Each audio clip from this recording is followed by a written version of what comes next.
আজি কাহিনীটোত শুনাবলৈ গৈ আছোঁ ভাগৱতৰ এটি সৰু কাহিনী হৰি নামৰ মহিমা। কাহিনীটো শুনি যদি ভাল লাগে চেনেলটো লাইক শ্বেয়াৰ ছাবস্ক্ৰাইব কৰিবলৈ নাপাহৰিব।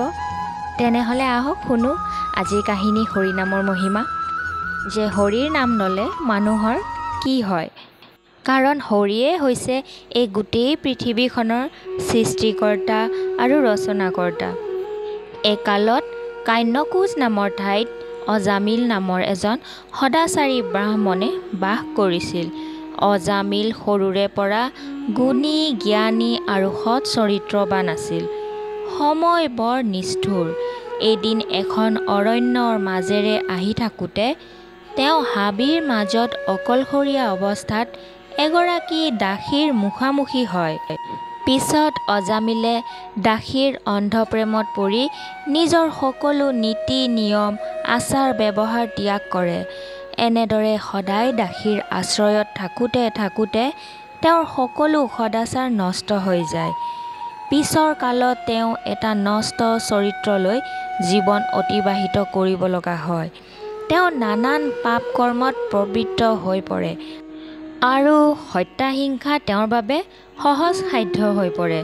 সময়ৰ লগে লগে অজামিল 10জন পুত্ৰৰ পিতৃ হয়। এই 10জন পুত্ৰৰ সৰুজনৰ নাম আছিল নাৰায়ণ। নাৰায়ণ হ'ল হৰিৰ এটা নাম। অজামিলে নাৰায়ণক প্ৰাণতকৈও ভাল পাইছিল। তেওঁ যিকোনো কথা সৰু পুতেক নাৰায়ণৰ লগত বন্ধুৰ দৰে আলোচনা কৰিছিল। লগতে তেওঁ সৰু পুতেকক বিপদৰ বন্ধু জ্ঞান কৰিছিল। এইজন অজামিলে তেওঁৰ পৰিয়ালটোক পোহপাল দিবলৈ অহৰ্নিশে পাপ কামত নিজকেই নিয়োগ কৰিবলৈ অভ্যস্ত হৈ পৰে। হত্যা হিংসা ঠগ প্ৰবঞ্চনাৰ লগতে দিন ৰাতি সমানভাৱে ডকাইতি কাৰ্যত প্ৰবৃত্ত হৈ পৰে। এনেদৰে অন্যায় অধৰ্মত প্ৰবৃত্ত হৈ পৰা অজামিলৰ পাপৰ কলহ ভৰি পৰে। আমি কেতিয়াও কৰ্মফলৰ পৰা পৰিত্ৰাণ নাপাওঁ। পাপ কামৰ পৰিণাম সদায় ভয়াৱহ। অজামিলৰ ক্ষেত্ৰতো একেই দশা হ'ল। পাপী অজামিলৰ দেহত নানান অপায় অথন্তৰে দেখা দিলে। মৃত্যু যন্ত্ৰণাত তেওঁ অস্থিৰ অশান্ত হৈ পৰে। জীৱনৰ অন্তিম অৱস্থাত এনে দুৰ্গতি হ'ব বুলি তেওঁ কল্পনাও কৰা নাছিল।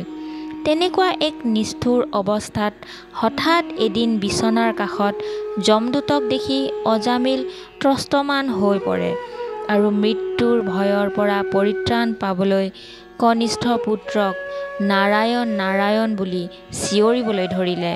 পুত্ৰৰ নাম উচ্চাৰণৰ মাজেদি হ'লেও এইদৰে হৰিনাম লোৱা কাৰণে বিষ্ণুদূত আহি তেওঁৰ কাষত উপস্থিত হ'ল। অজামিলৰ তেতিয়া ইহজন্মৰ কৃতকৰ্মৰ প্ৰতি অনুশোচনা আহে আৰু গংগাৰ তীৰত গৈ যোগাসন কৰি একাগ্ৰভাৱে তেওঁৰ চিত্ত পৰম ব্ৰহ্মত বিলীন কৰে। পিছত বিষ্ণুদূতে তেওঁক বিষ্ণু লোকলৈ লৈ যায়।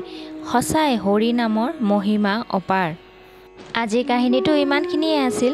তেনেহ'লে আজিলৈ আহিছোঁ। Bye bye.